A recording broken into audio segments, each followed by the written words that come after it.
Yo famille, j'espère que vous allez bien. Bienvenue chez MVP Foot. Nous sommes dans le journal des éléphants, le journal de nos champions d'Afrique 2023.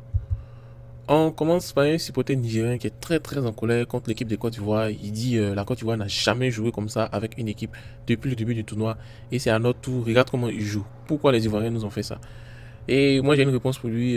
Bon, la Côte d'Ivoire n'a pas joué comme ça parce que Alay et Adengra étaient blessés. Or, ce sont des titulaires indiscutables et on connaît leur poids dans l'équipe. Donc c'est pour cela ils tombent à coup. Et puis les éléphants sont allés chez le président à la présidence aujourd'hui. Et puis le président les a primés et décorés. Et donc la FIFA a reçu 300 millions de francs CFA. Le staff technique des éléphants 400 millions de francs CFA. L'entraîneur 100 millions de francs CFA. Une villa de 50 millions de francs CFA à chaque joueur et 50 millions de francs CFA à chaque joueur. Soit au total 1 milliard 35 millions. Hein, voilà. 305, 1 milliard 350 millions, je me suis trompé.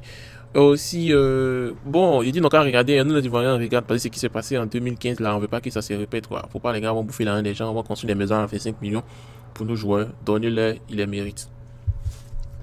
Ensuite, on apprend qu'il y a un accord passé entre la Fédération ivoirienne de football et Clermont Foot qui prévoyait que le club français de Clermont allait recevoir une indemnité de 25 000 euros si Faye devenait entraîneur de la Côte d'Ivoire et 25 000 euros si la Côte d'Ivoire devient champion d'Afrique. Donc, la Fédération ivoirienne de football doit 50 000 euros au club de Clermont parce que c'est le club de Clermont qui a bien formé notre coach Faye MS. Voilà Franck Kessié qui a remporté la CAN U17 avec les éléphants en 2013 et le voilà maintenant, il est champion d'Afrique en 2024. 11 ans plus tard, il est champion. Donc c'est une bonne chose qu'un local puisse être à la fois deux fois champion. Donc on espère que dans 2 ans au Maroc, on puisse gagner au Maroc en fait parce qu'il faut qu'on fasse tripler comme l'Égypte. Ça c'est notre objectif maintenant.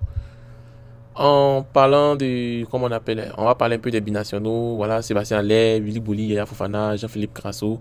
Ce sont nos binationaux qui ont choisi de jouer pour la Côte d'Ivoire et ils ne regrettent pas. Et actuellement, il y a d'autres binationaux qui vont venir et on espère qu'ils vont s'intégrer, ils vont mettre les cœurs comme ces battants pour que l'équipe de Côte d'Ivoire soit une équipe ultra redoutable. Le président de la Fédération ivoirienne de football a été hier au stade Félix Houphouët-Boigny. Ils ont dit en scandale, on veut Drogba, on veut Drogba, on veut Drogba. Moi, je pense que la place de Drogba, c'est être ambassadeur de la FIFA. Parce que si la Côte d'Ivoire perd, les Ivoiriens vont inciter Drogba à gâter son nom. Donc, c'est mieux qu'il reste ambassadeur pour qu'il fasse la promotion du football ivoirien. Mais laissez M. Idriss en paix parce que c'est lui qui a sélectionné Faye MS. C'est lui qui a voulu sélectionner Jean-Luc Gasset. S'il n'avait pas mis Faye MS, il allait dire à Jean-Luc Gasset, choisis ton adjoint. Et s'il en allait avoir Faye MS en tant que champion d'Afrique. Donc laissez-le, il n'y a pas de coupable, on a gagné, il a appris de ses erreurs, donc laissez le président de la fédération tranquille. Pendant la CAN, voici les chiffres de nos joueurs, là, comme buteur, on a Franck ici qui est le meilleur buteur avec 2 buts, ensuite Alain 2 buts, Seko Fofana 1 but, Simon Adengra 1 but, Diakité Ouma 1 but, Jean-Philippe Crasso 1 but. Maintenant côté passeur, Adengra 2 passes, Kessié, une passe, Seko Fofana, une passe, Gradel, une passe. Voilà, donc les meilleurs joueurs sont Kessié et puis Adingra, voilà, ils ont occasionné 3 buts ensemble chacun. Et aussi, on a un scandale au niveau de la fédération, pas la fédération du championnat ivoirien en fait. Donc, les joueurs de l'Asie d'Avengourou refusent de répondre du championnat. L'Asie d'Avengourou, c'est le seul club de Ligue 1 qui n'a pas encore repris l'entraînement, alors que la Ligue 1 reprend ses droits bientôt, par l'intermède, lorsque la CAN est finie en fait. Donc, les joueurs et les staff techniques refusent de répondre et ils réclament leur argent parce qu'il y a de nombreux mois qu'ils ne sont pas encore payés et le président Adou Bena, qui est l'un des vice-présidents et premier responsable de la billetterie de la COCAN, doit jusqu'à 4 mois de salaire à certains joueurs et membres de l'encadrement. L'Asie d'Abengourou doit aussi de l'argent à la direction du complexe sportif d'Apopo où ils font leur entraînement. Donc le staff technique et les joueurs refusent de répondre à l'entraînement tant que la totalité de ce qu'on leur doit n'est pas soldée. La confiance avec l'administration du club a été rompue et on ne sait pas ce que les dirigeants d'Abengourou font pour que les subventions, quand les versent, ils ne puissent pas payer les joueurs.